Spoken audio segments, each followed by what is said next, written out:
I think I shook hands, gave him a hug and a fist pump at one point.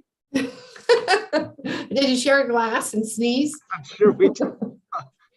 Everything but, I guess. I have a good friend in. Oh, Okay, you can go ahead and start the meeting, Jean. Okay, thank you. Good afternoon. It is 3:01 on Monday, the 23rd. We'll call this meeting of the Project and Services Committee for LAFTA to order. Can we have a roll call, please? Yes, Vice Chair Bonanno, Here. Director Brown, Here. Director Halbert, Present. Chair Josie. And I am here as well. Thank We you. have a quorum. Thank you very much. Our first item of business is the meeting open to the public. Members of the audience may address the committee on any matter that is within our general subject matter jurisdiction, and people have 3 minutes to do so. Do we have any members of the public that wish to address us today? I see that we do have 2 attendees. If you would like to speak, please raise your hand. Nobody is raising their hand, and I did not receive any public comment via email. Okay. We will then move on to item number 4, which is minutes from the April 25th meeting of the Projects and Services Committee. Move approval, Albert. Second, Banana. Thank you. I have a motion and a second. Any comments? Okay, can we have a roll call, please? Yes, Vice Chair Bonanno, Aye. Director Brown, Hi. Director Halbert, Aye. Chair Josie. Aye, so that passes unanimously. Thank you very much. And we'll move on to item number 5, which is the short range transit plan for 2022 to 2027. And I would assume that we have a staff report for this. Yes, we do. This is mine. Hi, Tony. Good afternoon. I have some new glasses and I think I need the anti-glare to be adjusted on these things. I've got these crazy blue dots in the middle of my eyeballs. Tony, I'll show you a trick. Take Yeah. glasses and adjust them just a tiny bit so they sit above your ears and there's a slight downward tilt. There you There go. we go. All right, we'll try that. All right. So this is an action item recommended to go to the board, and it is our 5-year short-range transit plan. In 2019, the board awarded a contract to the consulting firm of Nelson Nygaard to do a 5-year short-range transit plan and a 20-year long-range transit plan. And then, of course, as soon as they were starting the project and doing the research for the existing conditions section, something called COVID hit. And so we hit the brake pedal for a little bit and then have decided to just go ahead and go forward with this document because it is a requirement from the MTC for us to submit this document in order to be a part of their funding document over there. So Thomas Whitman with Nelson Nygaard is here, and he has a presentation that will run you through the SRTP. Great. Let me start running you through this, get this set up. Just give me a sec. And here we go. All right. Welcome to see you again. I just want to apologize too if there's any background noise. I'm in a slightly louder environment than I typically am. So if there is something, please let me know. I'd be happy to repeat. There's 4 things we want to talk about today, including, the initial impacts and response on COVID that Tony had mentioned. What are some of the challenges that we're seeing in, how to restore service? And then what are the priorities that the short-range transit plan is laid out to say, as we think about as revenue recovers and some of the challenges dissipate, how are we going to do this and what are some of the next steps?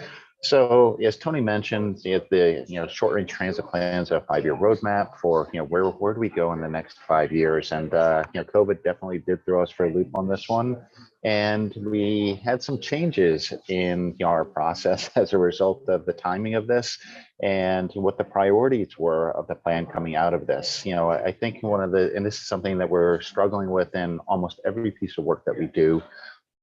that, we're using, not where are we from a ridership perspective right now, but instead thinking it was like, here's where we were before the pandemic hit.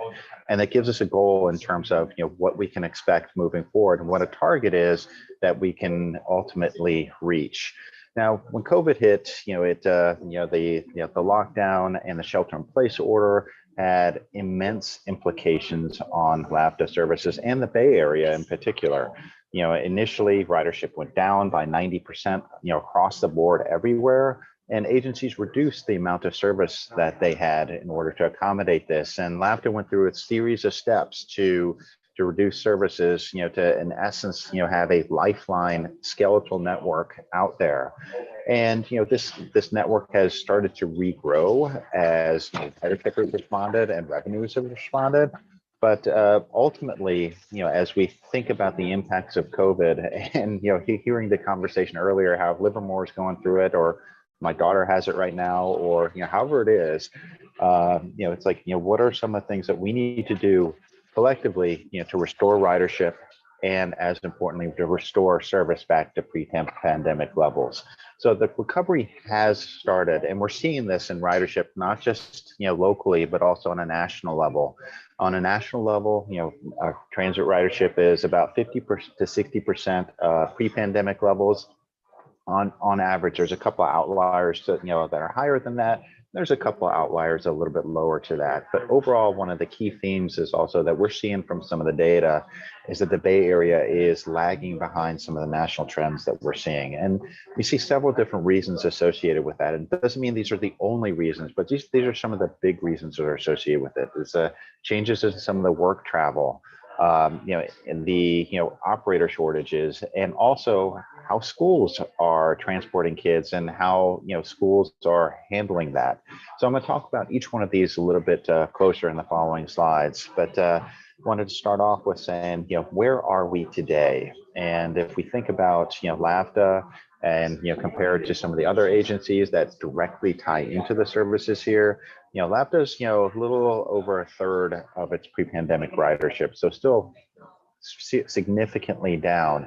But BART is even further down. They're just over a quarter of their previous ridership, and ACE is less than 20% of its previous ridership. So this shows the magnitude of our challenges, that of the markets that we're trying to serve. But it also comes down to what are some of the things, like what are some of the core reasons behind this lagging ridership? And one of them is how people are going to work, and also how much service we can put on the street. There's a nationwide operator shortage right now, and so agency after agency is having difficulty attracting new operators to come work for them, and most agencies have either cut service or not re-implemented service as fast as they would have liked. And so ultimately, this leads us into a situation where we can say, yes, LAFTA ridership is down by almost 40%, but service levels have not recovered either. So there is a relationship between how much service you have out there and how much ridership comes out of there. And therefore, that is one of the key causes of how can we attract folks to come back? One of the other things, and this is something that we've seen in the Bay Area in particular, is that the ability to telecommute has fundamentally changed some of the commute patterns. Not all the commute patterns, but some of the commute patterns, and enough of the commute patterns to have an impact. We found that close to 30% of employees can telecommute, and even as offices are saying you need to come back to work, it's always in but only for 3 days out of the week. So there's still some maturation of what the travel markets is ultimately going to look like, but it's not just the folks that can telecommute, but all the support services may not be as needed as they were in the past, which again has an impact on some of the travel patterns. BART is predicting that their ridership is going to grow, but it's not going to grow as fast, or it's not going to be instantaneous. It's going to take years to get back to their previous ridership levels. And BART has made a commitment that they're going to be flexible in how they restore their service levels. But to their credit, I mean, they have restored their service levels to every 15 minutes, to serve the Tri-Valleys again. And one of the things that if we look at how BART has restored service and where we are with LAFTA is that LAFTA's 2 highest ridership routes, which used to meet every BART train on weekdays, no longer do. So there's the routes 10R and 30R have not reached the service levels that BART services had. And one of the things that caused people to begin using LAFTA services, or the 10R, the 30R, or a myriad of other routes, is parking availability at the BART stations. And both Pleasanton and Dublin don't have some of the parking issues that they used to. And so it reduces some of the demand on the bus services out there. As I mentioned earlier, we don't know exactly, what does a return to office truly mean on a long-term basis. We have some ideas what that might look like on a shorter term basis, but as the things mature, we're going to have to know what that looks like. And this has an impact for BART, not just, going to San Francisco on BART, but also for the local office parks such as Hacienda, which has been a core market for LAFTA over the years. And ultimately, one of the other elements of service is, how will the retail market, respond? San Francisco Premium Outlets or Stone Ridge Mall may not be as strong of an anchor as they have been in the past. And with Stone Ridge in particular, being slightly weaker of those two. But at the same time, we're starting to see demands for rural requests for services, whether it's the Livermore Labs or also at Hacienda for new services. So there are stirrings of, we want to see service come back. We want you to restore some of the services that have been out there. And so, since the pandemic began, there have been service restorations. We've been in March with, services, March 2021, service was restored to schools. In June, pre-COVID levels on many of the coverage routes was restored. And, but at the same time, we had challenges with operator shortages, and some of the peak services on some of the key routes dropped back down to 30-minute service in August of 2021. And so as we think about, how do we restore ridership? Part of the element is, how do we make sure that we have the operators, in order to make this happen? And so with that as a context of, understanding that we see the market starting to grow, the market starting to come back, it's not a matter of due to the operator shortage, it's not a matter of that we can just say, okay, we're going to flip a switch and we can, restore all the services. But instead, we see a phased approach as more operators become available as being the path forward. And so we have 3 different priorities we're looking at here. One of them is restoring in peak hour 15-minute service on the 10R and the 30R, the 2 most productive, highest ridership routes that LAFTA operates, but also responding to some of the comments that we've had from the lab as well as Hacienda, to start rebuilding the commuter markets, to start setting things up for that. And the third priority is to restore any of the remaining local rapid express services to pre-pandemic levels. This is what we see as the most viable step of trying to balance the operator availability as well as the need to rebuild ridership and regrow the system as it is right now. So the next steps is to begin to present the short range transit plan to the board for adoption this June, and take some of the other elements of like, where should LAFTA go in the longer term? Once this crisis has passed, we stop thinking about, how do we respond to the immediate restoring ridership, restoring operators, getting service back out there and becoming, a more viable part of the community and the transportation network where we used to be prior to the pandemic. We want to initiate a long-range transit plan, and this will have additional board engagement that talks about missions, values, service trade-offs, what markets we should begin looking at, and should we think beyond the 40-foot bus, again, to help us understand what is most successful here, to create that vision for the future. It's like, we know we've gone through something right now. Let's plan and see where we can go in the future. With that, I believe that concludes, the formal presentation, and I'd be more than happy to answer any questions. Thank you. Do we have questions for Mr. Whitman? And I see Mayor Brown has her hand up. Carla? Yes, thank you. And I am looking forward to restoring some of these routes. But Thomas, when you showed one of your PowerPoints about the return on investment, how much money is coming back on some of these routes, you showed the 20X and I believe the 70X. There we go. See those 0, 0s and the 580X? Are those routes in motion, or are those really carrying no riders? I'll answer that. The 20X and the 70X are scheduled to resume operation on June the 6th. So those will be coming back. This is current as of today, but on June the 6th, we'll have full service on the 20X between the BART station and the lab, and we'll be running about 1/3 of the service on the 70X, which serves Pleasant Hill, Walnut Creek, and the BART station. Hey, Tony, I want us to watch that because that route, that 70X, has not traditionally had many riders. And if we don't have the riders, it is an expensive route for the lab to go all the way to Pleasant Hill in traffic.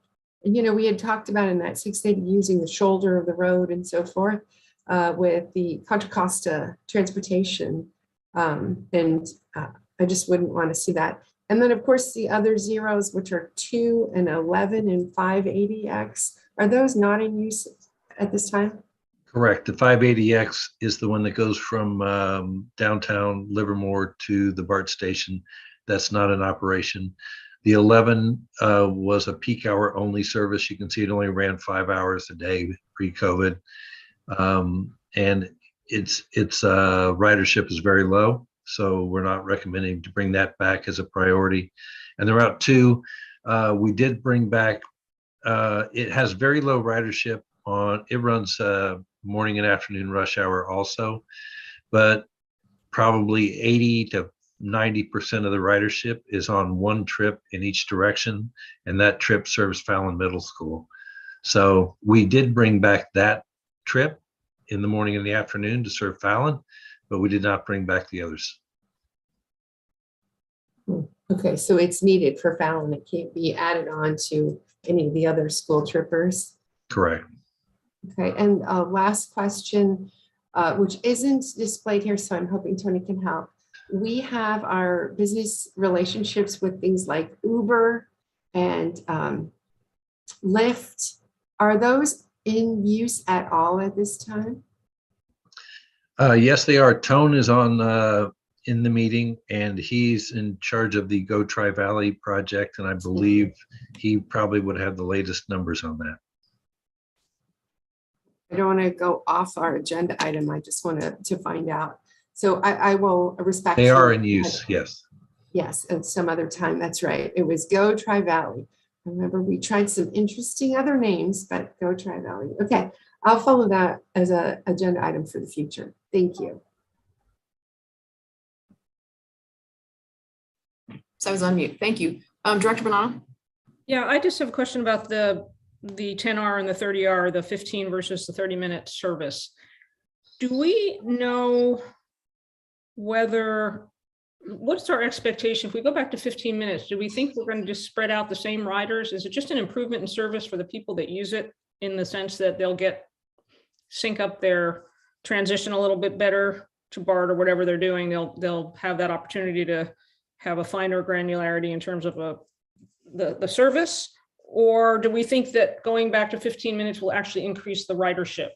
And sort of a follow-up to that is, do we ever look at these routes in terms of dollars per rider to sort of know whether, there's an optimization of how much service we provide, but there's a trade-off in terms of how much it costs us. So those are my questions. Let me start off with the 15-minute service versus 30-minute service. There is in virtually every service plan where I've increased service, from 30 minutes to 15-minute service, we have seen new riders come out of the woodwork as a result. Market research has consistently shown that 15-minute service is frequent enough that you can travel without a schedule, and thus is able to attract people, discretionary riders who would not, who would think the service would be too inconvenient otherwise in order to use it. So, I mean, some of the rules have been rewritten the past 2 years, but I can pretty much guarantee that you'll be adding new riders as a result of going from 30-minute service to 15-minute service on those 2 routes, because I know what the land uses are, I know what the destinations are along there, and they will, the ridership will come back. It's not that, if you turn up, if you increase the service from 30-minute service to 15-minute service, ridership's not going to double overnight during those times, but it will grow consistently. And one of the patterns that we saw when we introduced 15-minute service on some of these, we saw that ridership grow, and we'd expect something similar to happen in the past. That being said, looking at what the productivity numbers are, or the cost per rider, is one of the things that things like the short range transit plan does typically look at to identify, are we getting the bang for the buck for this, and is it worth it is it worth the level of investment? And I think us looking at not just what are the hours right now, but looking at what are some of the, what was ridership in 2019, and did that meet the regional goals and standards that we set out for ourselves? And both the 30R and the 10R, with 15-minute service pre-pandemic, certainly were the highest ridership routes that you had. So it's hopefully that answered your question. It did, thank you. And I just appreciate all the data that you showed. That's what drives good decisions, is having good data. I appreciate the report very much. Thanks. Okay, thank you. Supervisor Halbert. Yes, you mentioned things like shifting demand from the retail segment, retail shifting and changing. You mentioned Stone Ridge Mall and the Livermore outlets. Are you looking ahead to future uses? For example, I see a lot going on at Stone Ridge Mall. Mayor Brown knows a lot more about it than I do, but where you might see some reduction in retail square footage, you'll likely see more increase in office space. And so are we contemplating what's going to be there in the future? And it seems like office would be more of a, if you go to work there every day, then that'll be perhaps an increase in ridership. And so that's one question, but then a longer range question is, are we also contemplating for when it does happen, knock on wood, the future stations for Valley Link will likely require a change in routing? Are we going to just worry about that later, or are we thinking ahead to when that happens? I'll start with the second question first. That will be part of the long range transit plan and part of the discussion with you collectively in terms of like, what can we change, what should we change, and how do we plan ahead for that tremendous investment that is coming to the region. On the side of how retail is transitioning, or how some of those spaces potentially transitioning, I think one of the keys here is that we identify that as an opportunity. It's certainly not suggesting we reduce service anywhere close to Stone Ridge Mall more than what it is today. We see that square footage. It's prime locations for certain types of usage, and there will be a market. It may look different. An office market travel pattern is different from a retail travel pattern. There's still good and healthy travel patterns, but one of them tends to be more all day. The other one tends to be more focused on the traditional 9 to 5. And so it's just, again, being aware of what is the strength of that market and how to best serve that market is one of the things we want to keep an eye out on. But certainly we recognize, it wasn't to say that we were going to say, oh, we don't have to serve any of these places anymore. But it's like, hey, we need to be aware that the timing and the frequency of trips, and when the big bulks of trips coming to those destinations, that may change. That change is gradual. It's not just snapping your finger. So it's something we want to take care of, be aware of, and plan for. from a contingency perspective. Makes sense. Thank you. I don't see any more questions from my colleagues, so I'm going to weigh in with a few. First of all, I really appreciate the report and gives us a snapshot of where we are now, where we want to go. And I understand that the idea of the short-term plan is to set us up for the long-term plan. I do have a few questions, though, about the data. Using 2019 data for how we were delivering transit service is clearly the right thing to do, since the pandemic disrupted absolutely everything. And using the ridership benchmarks from 2019 and how many people were on each route and how many routes we were running and what the frequency we were running is all absolutely the right thing to do. But the detailed report, not the presentation here, but the detailed report that was attached to our agenda packet goes into quite a bit of demographic detail and helps us set us up for the future and sort of set the table for the long-term report that we want to look into as far as changing patterns and where we might want to serve and where our gaps are. And that data is from 2017 and 2018. And that concerns me a little bit, because while there was such a disruption to transit in 2019, 2020, 2021, there was not that much of a disruption in housing, for example, and there wasn't that much disruption in the Bay Area as far as some types of jobs. And so I'm concerned that we're using data that is so outdated to say where the population centers are and what that population looks like. So I'm clearly not an expert on what Pleasanton and Livermore look like, but I have a pretty good picture of what Dublin looks like, and some of the maps that we're using as far as what the makeup of the city of Dublin looks like is pretty incorrect to me. As far as, you know, where the growth has been, what the income levels are, what the population of non-white residents looks like in some of those areas. And so that concerns me just a tiny bit, that we're using that data to then set the table for where might we have service gaps and where might we need to increase routes or decrease routes. So that was one comment that I just want us to be very mindful of, that we do have more recent data than that. And I know we started this project before COVID hit and we kind of shelved it a little bit, but we do have more recent data that we should probably be looking at, the 2020 census key among it, right? And so I'd like us to make sure that we're really using good data when we start looking at the long-term service plan. I think, you know, first of all, in any heavily growing area in Dublin, the region is certainly heavily growing and changing. It's a changing picture. So you're using a snapshot that's already 2 years out of date minimum, you know, to begin with. But I completely recognize, the census data, that a new tranche of data became available from the 2020 census that can shed further light on things. And as we look at the long range transit plan elements, we will be not looking at 2017 or 2018 data, but the most recently available. Wonderful.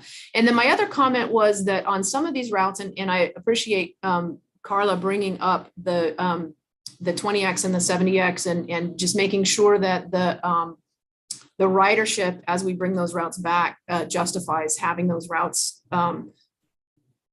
I know you mentioned in your next step slides, board engagement for goals and visions and things like that. We want to make sure that we're serving the people we need to serve in the most efficient way possible. And I know Tony's great at marketing and Tone is great at optimizing the routes that we have. We just really want to be mindful that we are letting folks know we're bringing those routes back and making sure that we're getting the right number of people on those routes, and that the people that we want to serve are getting served, and then having benchmarks that we know where we can make good decisions about how we are providing service and what services we're providing. So I appreciate the fact that you've got board engagement on your list of next steps, so that because we have all these benchmarks and the report says we're not meeting them. And so we need to figure out why that is and how we can meet them, and what changes we need to make if we're not meeting them. And then the last comment I'll make is about the on-time data. And I think that when we see on-time data, we all assume, if we're not knee deep in the weeds, that means if we're not meeting the on-time data, that means that we're late. And for the school trippers, the data is often that they were early. and that's probably okay. And so we might want to change our benchmark for the school tripper routes to be early to the school, not, on time to the last preschool stop, and you know what I mean, prior to the school stop, or, but on time, early or on time, just not late to the school itself, so that we're not putting out data that looks like the school trippers are late to school 60% of the time, because I don't believe that that's what the data shows. So maybe a number that actually shows how often are they late to school, because that's the number that matters. So just changing what we're reporting there would be super helpful. So those are the only comments or questions that I have. So those buses could be on time going to Dublin High School if you'd like the 6-lane Amador Parkway. No, I'll get right on that. All right. But I do believe that there was a caveat in the report that says that the data for all the school trippers shows that they're only on time around average of 60% of the time, but that quite often that on time data means we're actually to the school early because Correct. hold at stop once they get to the last stop. So I just don't want people to think that the buses are late all the time. I know they are sometimes late because of traffic, and particularly in Dublin, just because of the way our streets are laid out right now. But I'd love to see the breakdown there of Right. how often they're actually late versus early, because I think early is fine on the school tripper routes. Yes. Carla. Yeah, if I may just comment about that. When we, that was a whole separate meeting about what's early and what's late. For example, timing so that the BART train comes in. You don't want the bus to leave right before the train comes in, right? So what is late and what is early? And that this was a few years ago, we had a big discussion about that window of time. And so late, I think for you in the school district is thinking late to school, and we're thinking outside of our window of delivery. Maybe maybe Tony knows that, but it's like 5 minutes, let's say. 5 minutes. 5 minutes, okay. But if you come early and you leave early and the school hasn't let out yet, then you're really not serving your students. So that Yes. whole early late is I think how we define early late in our window of delivery. So just wanted to Right. offer that perspective. And I was only talking about further defining that caveat on the school tripper routes, because there was that note within our staff report that talked about how the school tripper window showed that, or the school tripper data was perhaps slightly misleading, because we do define on time as being X number of minutes, and somebody can fill in X and Y here, X number of minutes late or Y number of minutes early, right? And on the school tripper routes, they don't hold after the last pickup stop on the way to school. They just, if they're early at that point, but they've got all the kids that are coming, they just then move on to school. And so that can skew the data because they end up early to the school site, early arriving on the morning runs, getting to the school site. And that skews their on-time data, because technically they're not on time, they're early. They didn't leave anybody behind at the school stop. They picked everybody up, but their final destination, they're early for their scheduled arrival, and that skews their on-time data. And so that's all I'm talking about. I'm not talking about Right.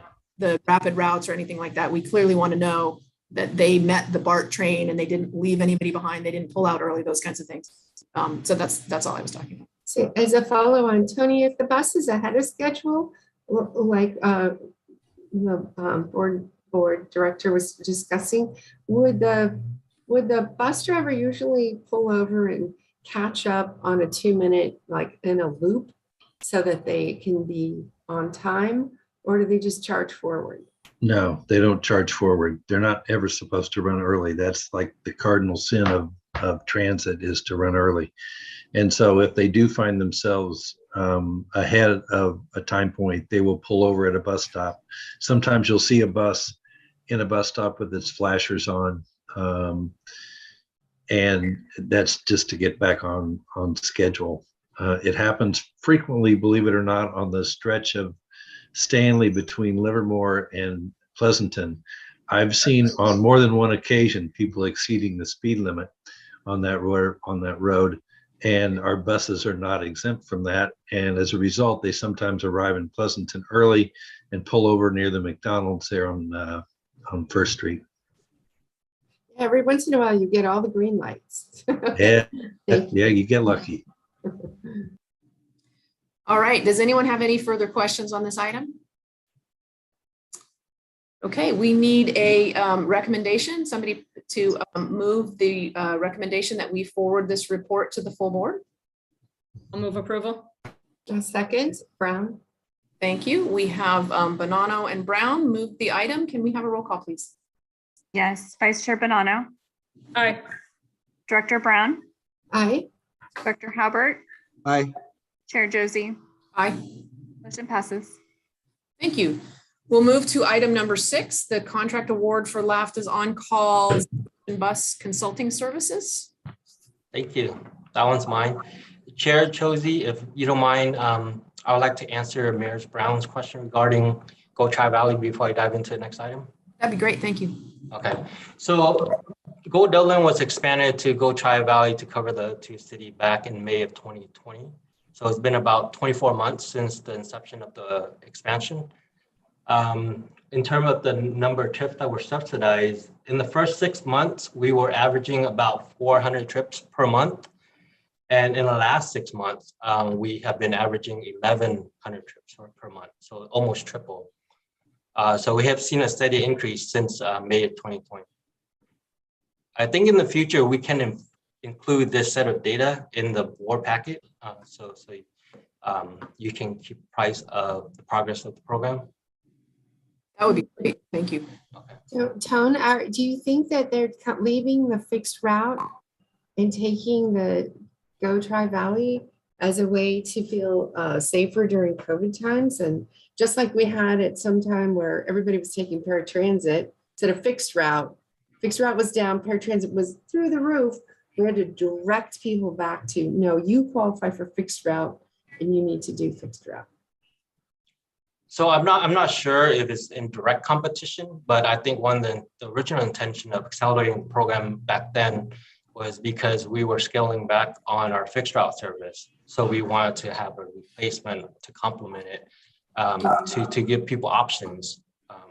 The data is there, so we can dive deeper into it to see if there's any overlap between the trips that are taken over through Go Tri-Valley and what our fixed route service offers. Yeah, if you're going almost vacant fixed route and your Go Tri-Valley is 4 times and all other transit is like 30%. And you see one go to 4 times. It's just a very interesting data point. Okay, all right, I'll be quiet for a while, thanks. But keep in mind the cost on Go Tri-Valley based on the average cost per trip for the riders is over $5 per trip. So it's much more expensive than our fixed route service. Okay, so to the next item. So this item before you is to approve a resolution recommending the board to award contracts for on-call zero emission bus consulting services to 2 firms, Center for Transportation and the Environment, or CTE, and Zen Clean Energy Solution. So a little background on this item. So in the absence of an in-house expert on zero emission bus technology, an RFP was issued and a consultant was brought on board in 2016. The type of work included in this contract was grant writing, technical support, plan development, with the latest one being the zero emission bus rollout plan. With the term of that agreement expire at the end of 2021, LAFTA issued a new RFP in March of this year. We had a panel consisting of LAFTA and AC Transit staff that evaluate the proposals. There were 2 firms that scored really well in response to the RFP. There's a lot more details in the staff report for your information. But I think the bottom line is we have 2 very qualified firms. Our approach was we looked at their qualification within each of the discipline and then identify the most qualified firm for each discipline. So since this is an on-call contract, the idea is as project come up, we would engage with the top ranked firm for each type of work. So that, again, this particular contract award has no funding associated with it because it is an on-call contract. There's no fiscal impact, but individual task order could go to the board in the future if the dollar amount exceed the executive director's procurement authority. I think at the moment it's $100,000. So this contract has a 3-year base term and 2 1-year option terms that can be executed at LAFTA discretion. So with that, I'll be happy to answer any questions. Do we have any questions from the? I have a question. The contracts are not attached for our review. Is there a not to exceed amount listed in the contract for each of these? I don't believe so. It is an on-call, so it's driven by task orders.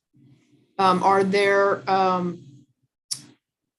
rates listed in those contracts? There are, as part of the proposal, so it would be included in the agreement. Is the finance committee looking at those contracts before it comes to the full board? At this moment, no, but that's something I'm not sure Tamara want to chime in, because we're debating whether this should go to the finance or a PNS, and ultimately because it's project driven, we decided to take it to PNS. Is it standard for one of the 2 subcommittees to look at the contracts before they're forwarded to the full board? Generally, the board actually approves the executive director to enter into a contract. So the contract kind of comes after the fact. And really the attorneys do all the work on the contract. But that's usually where it comes in. Sure, I'm not asking us to do the work on the contract. I'm just asking who sees the contract. Does one of the subcommittees look at the contract before the contract is in front of the board to approve? No, generally the contract itself doesn't go to the board. The board approves for the executive director to enter into the contract. The contract itself doesn't usually actually go to the board on procurements. But we could do that. It wouldn't be this month. It would be the following month, more than likely. And we could share the proposals, which have those details if the committee or the board would like to see those. Okay. The contracts themselves have not been coming to the board at all? The board's been approving the executive director to enter into a contract following all our, policies and procedures. Okay. All right. Any other questions? Just clarify, Tone did mention though that for each particular use of either of these contracts, there's the not to exceed amount that the executive director has authority to approve. Above that, though, something would come to the board. Is that my understanding? But there's nothing that says an accumulated number of uses of this contract exceeding a certain amount would come to the board. Did I get that about right? That's correct. Okay, any other questions? Okay, do we have a motion?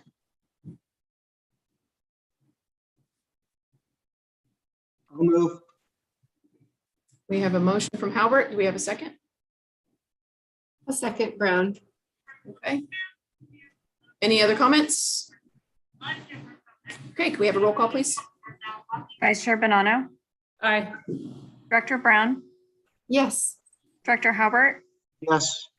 Chair Josie, Yes. motion passes. Okay, excellent. Thank you. Item number 7, which is the TAC recruitment for terms starting fiscal year 2022-23. Jennifer, I think you might have to move. Oh, there she is.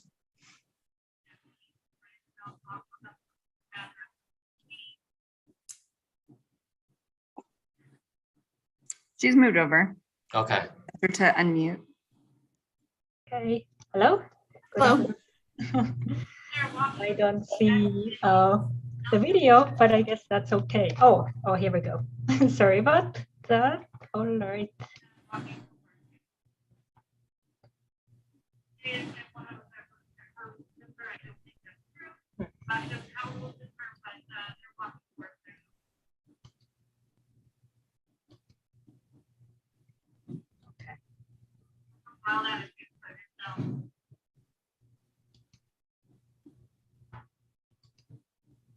Start my, okay. Okay, that's different.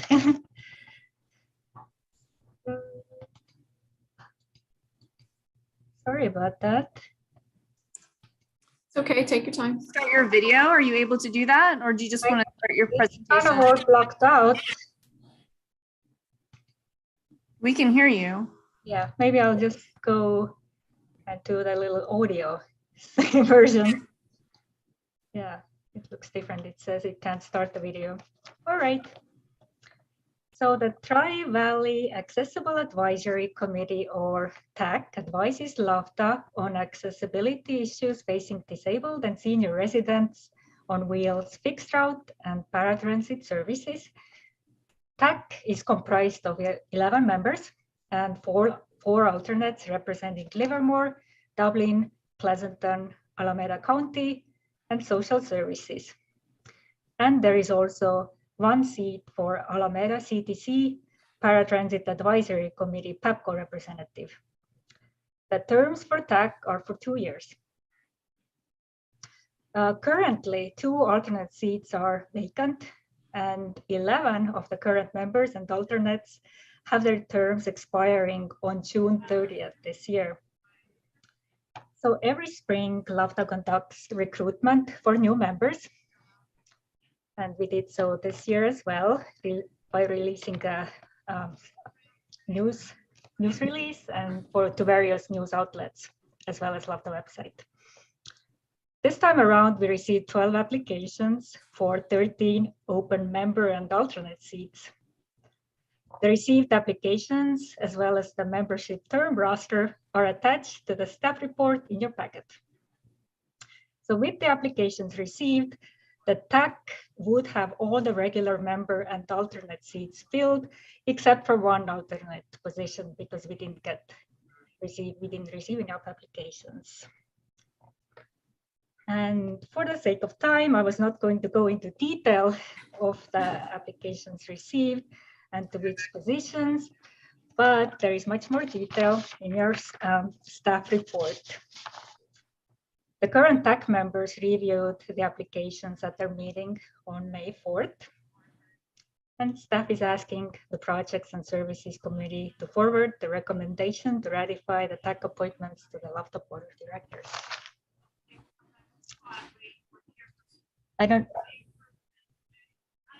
Okay, That's my short report.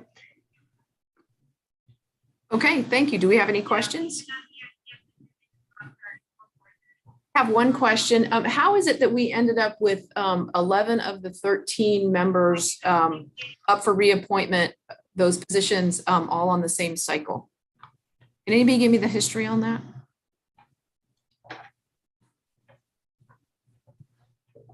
Kadri, do you have the history or just a coincidence? Because they're all 2 years terms, correct? Correct, it is a coincidence, yes. So now it's like last year, only 3 members turned over, and this time it was 11.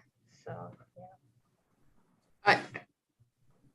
I'm not quite sure how that would have come to pass. Wouldn't we want it to be 6 and 7 on a alternating cycle so that we don't have 11 positions up at one time? That's Chair Josie, that's before my time. So I can definitely look back at the history and get back to you with an answer. I don't want to speculate. Okay, is there desire to remedy that situation? To make recruitment easier? I'm not sure we have the flexibility within the bylaws to do that, but that's another question I'll look into after the meeting. That would be great. Any other questions? I would support the desire to get to the bottom of how we got here in this configuration of cycle and how to get out of it by changing the bylaws if needed. But I think having staggered positions and the way Chair Josie described would be a better, smoother thing to do, where we're recruiting for either 6 or 7 in a year, not 11. So My guess is somebody resigned and got appointed to I just can't even, I just don't understand how we got there, but whether we give somebody an extra year in order to change that, I would be supportive of that, or appoint somebody to just a 1 year so that it corrects the cycle, however we want to do it. It just seems to be the better way to be. Dr. Brown? Oh, I'm sorry. Yeah, Kadri, is there an open seat in Pleasanton beyond, I know we have Jeffrey and then we have Sue. And then I thought I read that Sue's applying, but there are 2 open seats. Yes, there is 1 member seat and 1 alternate. So And Jeffrey's not going to go back for Jeffrey the, did not apply, oh, he did not apply. reapply. And So what is your outreach for members? Because it seems like we get the same people, and I see lots of people around town that have, that would probably qualify for a TAC position. Do you put it in the newspaper or? yes, we issue a press release, and Tony can correct me, but I believe it went out to Patch, Independent, Pleasanton Weekly, and we also had it on our website. Put it on the bus door. Mhm. The door of the bus, That's right. or on the seats. Put it on the front seat. That's right. Start passing it around to people who ride. That's true. Because it would certainly be nice to see some new faces. I know Dublin has had Sean for a long time, and Sean's awesome. But it's nice to have multiple people share the responsibility of community involvement. Okay, thank you. And perhaps on the recording on the paratransit answer line as well. Good point. We're recruiting in the future. Okay, any other questions on this? If not, I'll take a motion to recommend these appointments to the full board. I move So moved. I- Okay, you guys can fight it out. I heard Bonanno and Brown. Bonanno first, and I will be a second, please. That's the order I heard it in, so that's perfect. Can we get a roll call, please? Yes, Vice Chair Bonanno, Aye. Director Brown, Hi. Director Halbert, Aye. Chair Josie. Aye. Motion passes. Thank you. We'll move on to item 8, which is approval of the updated Public Transportation Agency Safety Plan. This is me again. So in 2018, the FTA published the final rule for the PTAS, requiring transit agency to develop safety plan that include an SMS or safety management system with processes and procedure. The deadline to have a PTAS in place was July of 2021. Our plan was actually approved by the board in December of 2020. And annually, we will continue to review and make necessary updates. And that's why I'm here today. Additionally, with the recent passing of the bipartisan infrastructure law, a few new requirements have been added to the PTAS. The first requirement is that the safety committee, which will consist of equal number of frontline employees and management representative. We always had a safety committee, and they convene monthly. We just now need to make sure the committee makeup consists of 2 people from the frontline, 2 people on the admin side. And that has already happened.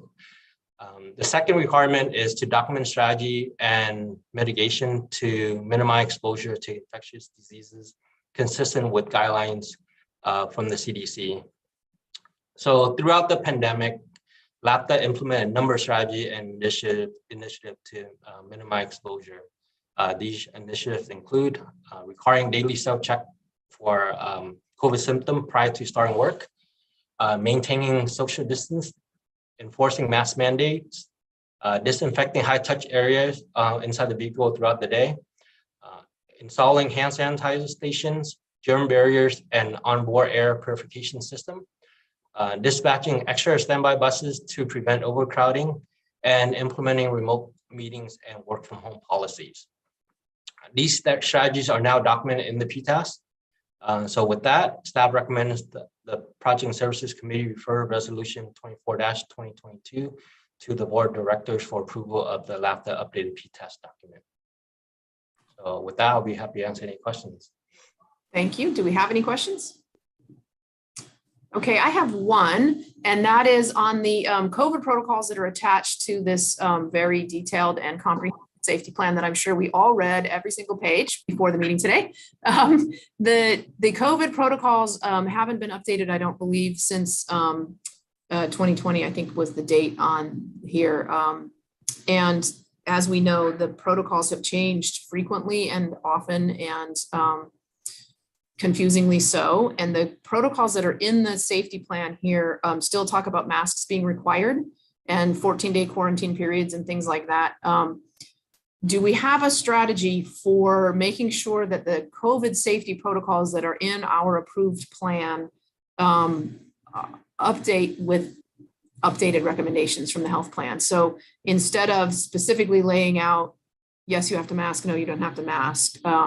The quarantine period is 14 days. No, it's 5 days. No, it's 5 days with a negative test. No, it's actually 10 days. Like, so we don't have to continually update it and send it to the board for approval. Is there a mechanism that we could use to say the most up-to-date recommendations? You know, we will follow the Alameda County Health Department's updated recommendations on masking, on isolation protocols, on quarantining, and those can be found here and have the updated link instead of specifically calling out masking, testing, quarantining, vaccination, you know, whatever, those kinds of things that are subject to quick change, because the data that's actually called out in our plan, both in the MTC manual and also in the attached addendum from Tony, are outdated already. And I'm hesitant to approve something that is not what we're actually doing because it was written before the most current data. Does that make sense? It does. And first off, thank you for reading the plan. So it is a challenge putting incorporating the changes in the updated plan because it's constantly changing. So your input is very appreciative. So we can try to generalize and kind of set a structure where we will adhere to, I think our practice has always been, we looked at Alameda County Public Health, the state, and the CDC. Whichever is restricted, we would follow. So maybe that's something that we would highlight in the plan. So regardless which one it is, at least we know we're gonna follow that one. So that's something I guess we can incorporate when we bring the plan to the board.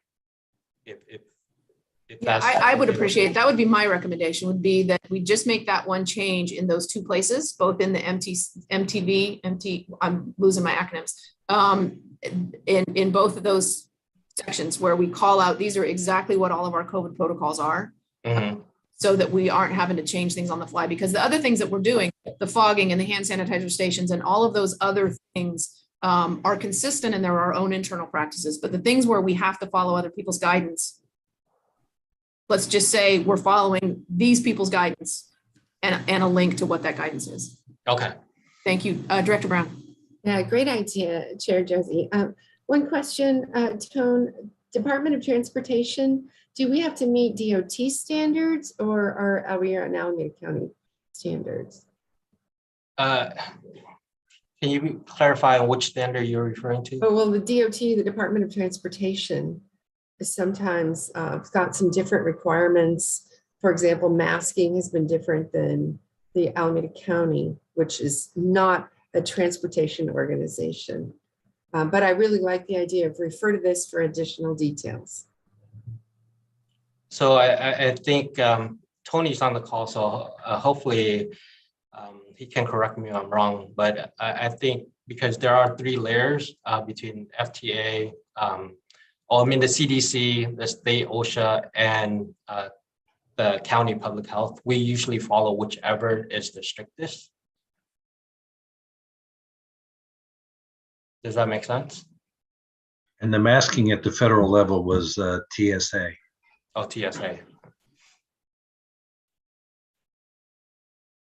You're muted. Carla, you're muted. So you're using masking at the federal level, but at this moment, it's the most strict. But that Most may strict, change. yes. Yeah. Always most strict. Always most strict. Okay. Are there any other questions?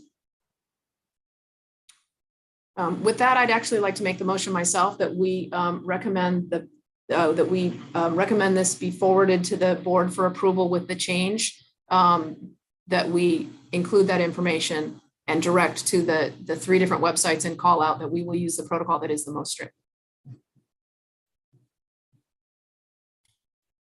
I'm happy to Second, Albert. second. Oh, okay. Just as a matter of discussion, when you have a full protocol and you say the most strict, would we have an attorney challenge us? Not just about masking and hand cleaning, but sometimes these are very big requirements. I just want to make sure that we're accurate when you come back to the board, but I'm happy to support. I think that a lot of agencies have been following that. I think we'd be challenged, but we should probably have our attorney weigh in on that. Okay, we have a motion and a second. Halbert was the second that I heard. Can we have a roll call, please?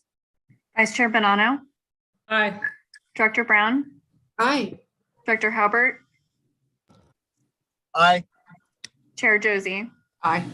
Motion passes. Okay, thank you. Do we have an interim director's report? We do. Sorry, I'm helping Melissa on something. I'll make this quick since we're running a little over. Ridership is up. Not much, but it's slow and steady. It's climbing. We're excited. MTC is rolling out the Institutional Transit Pass pilot program, which has been in the works since before COVID, I believe. And how that will work, it's not going to affect us probably right now because none of our local institutions have been chosen for the pilot. But there could be students of like San Francisco State that live out here. So the awesome thing about this pilot is that if they have that institutional pass, they would now be able to use it on any transit system in the Bay Area. What hasn't been worked out yet exactly is how we're getting paid for that. But this part, they're trying to find the information from running the pilot. The idea being that you have the institutional pass, you shouldn't then also have to buy a Wheels pass and a BART pass and every other transit system you're riding, except for that one that applies to. So I personally think it's going to be great for people in the Bay Area. We'll just have to see how it shakes out in terms of revenue because that has not been settled. But the goal is for nobody to lose money. I met with Supervisor Nate Miley last week. And staff members. He's the president of United Seniors of Oakland and Alameda. And I met with some of the staff members from the organization. They're going to come out and take a tour.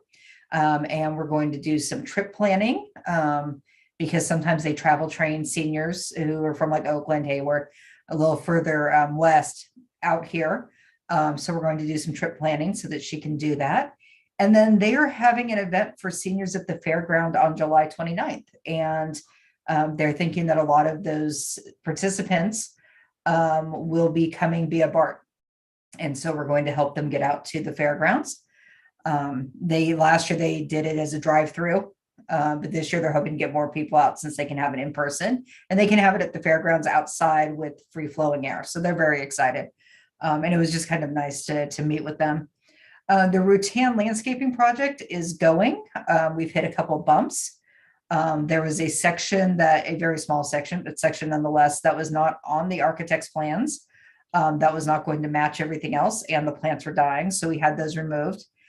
And we had some plants that we were going to leave because they gave kind of a barrier between like the smoking section and the lunch section outside in the street. And the idea was that the drivers and mechanics kind of would like that barrier. However, the plants in that barrier had started dying off. There was an invasive other plant growing into them, and it had been turned into a rodent motel. So pretty much when they said rodent, I said, yeah, those should come out. So those came out and they're going to be replaced with fresh tall plants that'll provide that barrier, but that aren't diseased and providing housing to rodents. Get feral cats from Oakland Coliseum. We actually have a few stray cats in this neighborhood that I see every so often, but they're apparently not doing their job out here. It's not just squirrels. I guess squirrels are the majority, but we apparently also have some rats who have made their homes in there. Partially because when they removed the plants, there was a whole lot of garbage that had been thrown in there. So we'll be working on that with our employees as well. And then the Livermore Police Department Explorer program is coming out for some training. They run a couple different scenarios on our buses of how they would respond if something happened on a bus. They haven't been out since pre-COVID, of course, because they probably haven't done a lot in person. The SWAT team comes out every few years as well to do a similar training, just in case they ever need to do something on a bus. They know where all the exits are, all the ways in and out, that kind of thing, the communication system. So we're excited to be hosting them. They'll be coming out on this Saturday. And the Dublin parking garage, there was the 20 million for the parking garage, and there was 500,000 for a hub study. And through the hub study, Tony was able to save us some money and didn't spend the full 500,000. So we're able to move that over to the actual parking garage construction. That should be approved by CalSTA in June, I believe is when it goes on their agenda. And I believe that the county is ready to issue, or almost ready to issue, their notice to proceed. So we might actually see some construction sometime soon, which would be awesome. But I just issued a letter saying that we approved them to issue their notice to proceed, because Re-groundbreaking. Let's have a re-groundbreaking. when we can get a date, we can get that scheduled, and that would be a lot of fun, because I don't think anyone who was at the last groundbreaking is still around. You still have the shovels? I still have my shovel. Bring it with you. There we go. And that is it for the interim executive director report. Wonderful. Does anyone have any questions? Okay, I don't see any hands, so we will move to the preview of upcoming committee agenda items. Is there anything you'd like to call out for us? It seems pretty straightforward. Okay, Tony, did Michael used to do this, or did you guys do this? Michael did, but we didn't spend a lot. Okay, good. I always did it on my committee, so I wasn't sure how they did it on theirs. Yeah, there's nothing super exciting coming up that we know of. Is there anything that anyone would like to initiate, matters initiated by committee members? Anything you would like brought back?